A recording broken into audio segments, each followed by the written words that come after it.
Drugs જે આવી રહ્યું હતું કઈ રીતે આવી રહ્યું છે, એટલા માટે કારણ કે કોંગ્રેસે ઘણા બધા આરોપો મૂક્યા છે અને એમાં એમણે કહેવામાં આવ્યું છે કે ગુજરાતમાં મોટા પ્રમાણમાં ડ્રગ્સ આવી રહ્યું છે. લાલજી દેસાઈએ એ બધા આરોપો મૂક્યા હતા અને એટલા માટે આપણે વાત કરી છે. વાત એટલા માટે કરવી છે કાલચક્રમાં કારણ કે નરેન્દ્ર મોદીએ પણ 2003માં જે કહ્યું હતું એ બહુ ગંભીર હતું.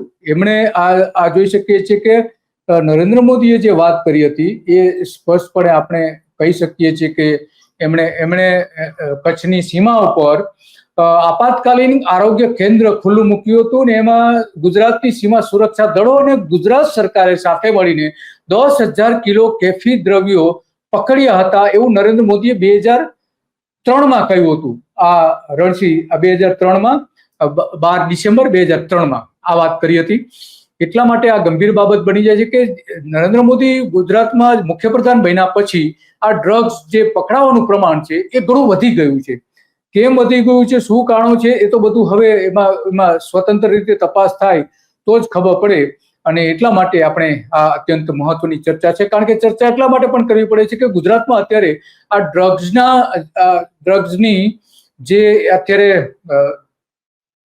ચર્ચા ચાલી રહી છે, ખાસ કરીને જિગ્નેશ મેવાણીએ જ્યારે દરોડો પાડ્યો, સ્ટિંગ ઓપરેશન કર્યું, એ સમયે